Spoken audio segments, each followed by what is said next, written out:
I'd like to ask you about love. I'm fairly new to studying non-duality, and I started with a psychotherapist who is trained kind of in non-duality, but I didn't know that at the time. I went in to talk about a grief process that I was in, and I had an awakening experience of love. I mean, it was just this merging of just my true essence. And I think this person has impeccable boundaries, so it's not, I mean, there's no sort of risks involved, but I think in that experience of love, I continue to feel alive, and now I'm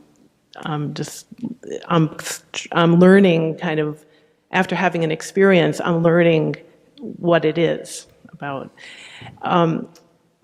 But I also wonder, my question though is about, I feel like when I'm in my true self, there's no lacking, and there's really no resistance. I feel like my life has really changed, except in this relationship with who I call my teacher.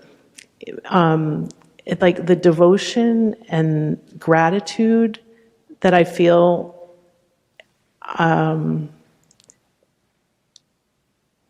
there's a longing when I'm not in that relationship.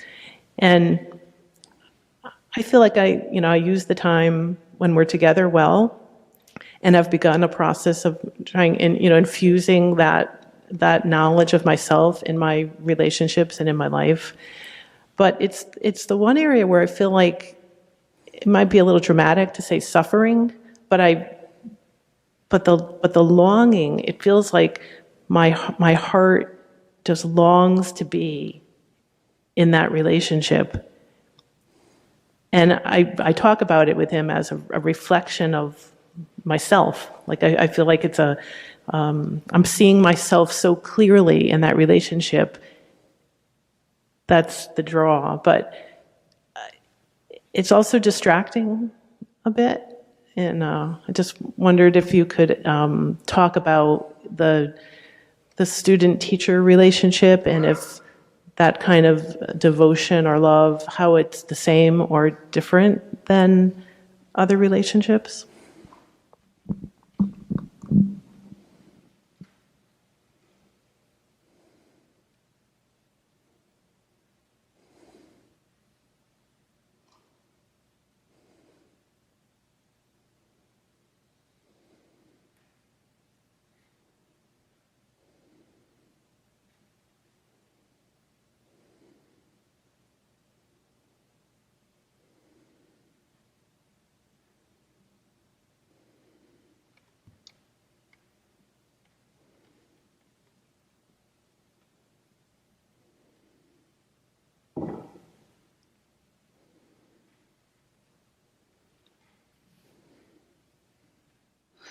The purpose of a teacher is to liberate us from the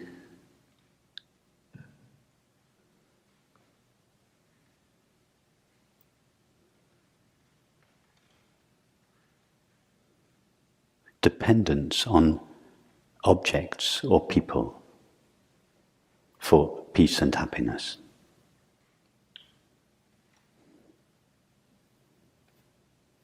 So a teacher that more or less subtly encourages us, either through his or her words or usually through his or her behavior, to become devoted to and thus dependent on himself or herself, is sending us a mixed message. I see this so often. People who are fanatically devoted to their teacher, people whose happiness and peace depends even more than most people who are not even interested in these matters on their teacher. And I see teachers, whilst denying this verbally, through their behavior, encouraging this kind of cultish behavior, all in the name of liberation.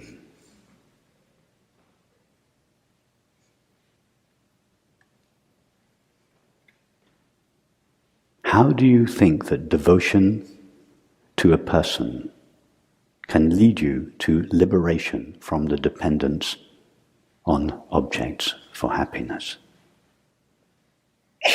Don't fool yourself, it can't.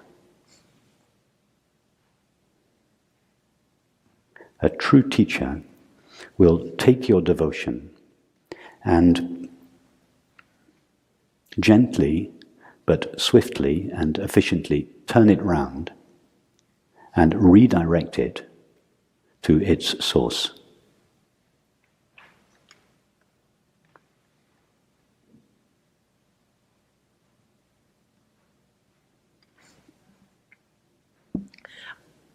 I may be the barrier to myself in this relationship. I'm not sure there's anything direct or indirect. Now you're defending your teacher. No need to defend your teacher. I'm not attacking your teacher. I have no idea who he or she is, and please don't tell me.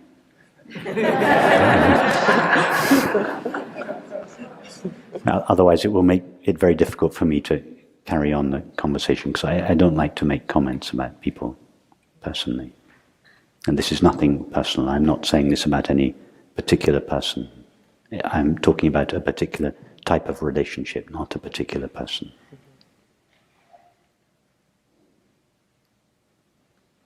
I understand your desire to take responsibility for this projection. However, the teacher is implicated. When we approach a teacher with great trust and openness and vulnerability. And a teacher has a great responsibility not to take advantage of that trust and vulnerability. It is inevitable in almost all cases that we project our longing onto our teacher. Everyone and everything up until we meet our teacher has let us down. Our parents were not able to provide the happiness for which we longed. Our school teachers, our friends, our companions, our husbands, our wives, our children, our jobs, nothing was able to provide us with the happiness for which we longed. And then the teacher shows up, the last chance. And we invest all our desire for peace and happiness onto the teacher. That is inevitable.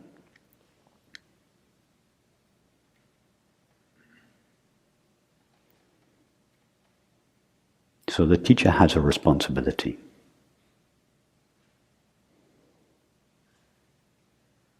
And if someone puts themselves in the position of being a teacher, they have to accept that responsibility. It is not enough to say, indeed it is disingenuous to say, this has nothing to do with me. This is just the way my students behave. They are projecting this onto me. They are behaving in this way towards me, but I am not complicit. That is disingenuous.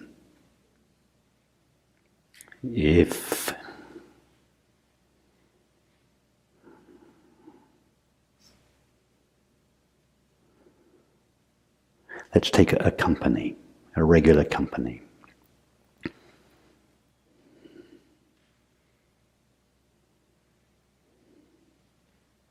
If the transactions that take place in a company are fraudulent or dishonest, and there is an investigation, the director cannot legitimately say, this is nothing to do with me, I didn't know about it. It is the director's job to know about it. If there is bullying in a school, it is not legitimate for the head of the school to say, I knew nothing of this. This is the way the students behave. It is the headmaster's or the headmistress's responsibility.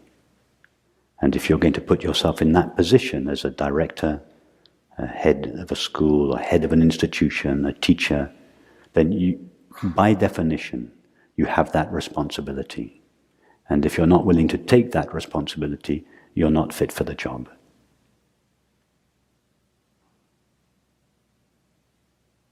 And if the onus is on anyone, it is on the teacher, not the student. Because the student comes in innocence, openness, trust.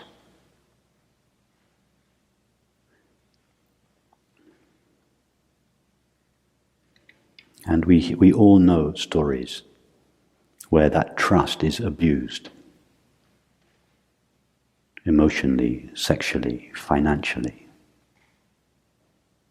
I'm not suggesting that that's taking place in your case. It can also take place more subtly, just on this subtle dependence on the teacher. I think that I find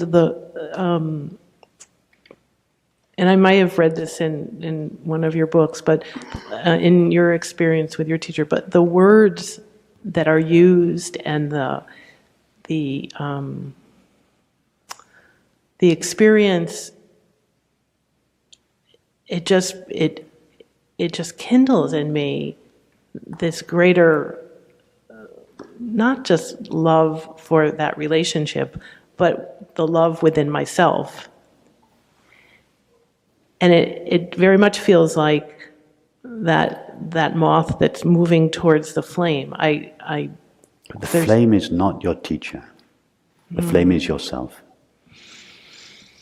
And that the teacher should make that very clear.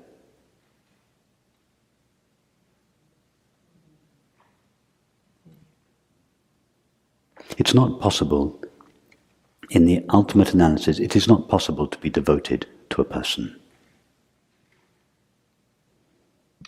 to an object.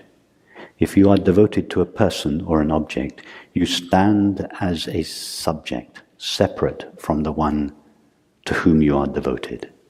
So your devotion to the person, to the object, simply perpetuates the separate subject of experience, and therefore is no devotion at all. And I think that's the suffering that I experience. I recognize the suffering. There's something incongruent with how I'm knowing myself.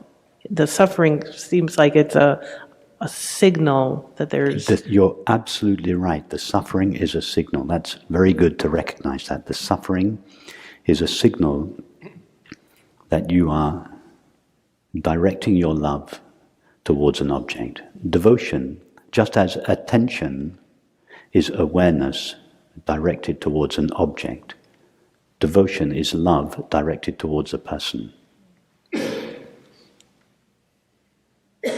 The function of the teacher is to turn that devotion around and send it back to its source in love.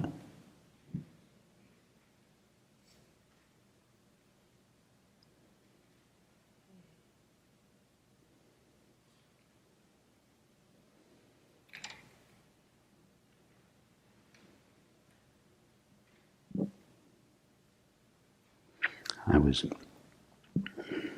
talking once with Francis, we were talking about intimate relationships. And he said to me, in true intimate relationship, there can be no hierarchy. We were talking about ordinary intimate relationship. In true intimacy, there can be no hierarchy. And then he looked at me, and I'll never forget the way he looked at me. He said, "And Rupert, that is true of the relationship between the student and the teacher. For the true friendship to develop, there can be no hierarchy."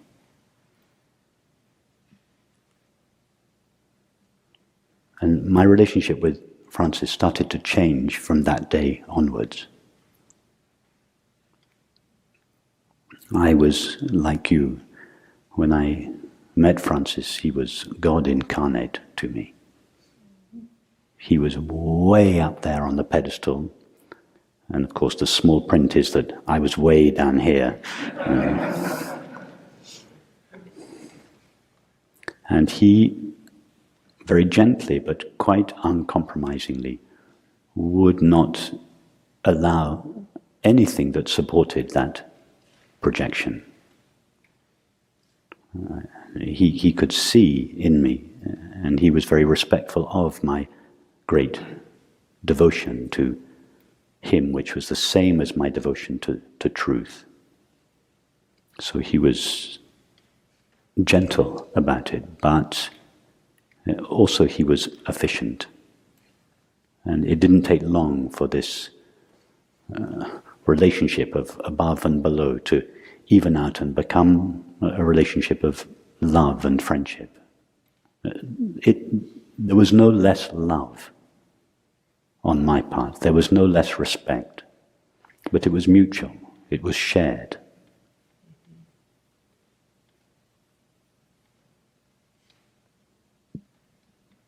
So I'm not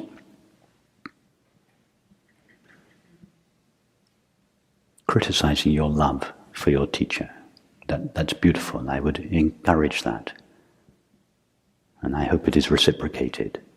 But I'm criticizing the dependence on your teacher for happiness.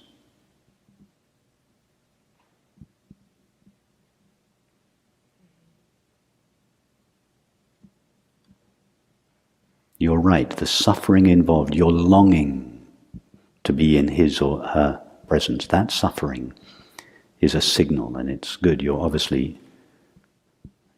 reading the sign. It's a signal that you have allowed your devotion to rest on an object. That will never bring you the happiness for which you long. You have to let that go.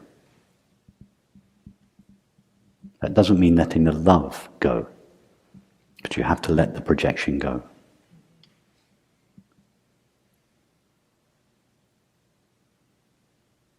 And I would suggest that a teacher's job, one of the jobs of a teacher, is to facilitate that, the turning around of that projection,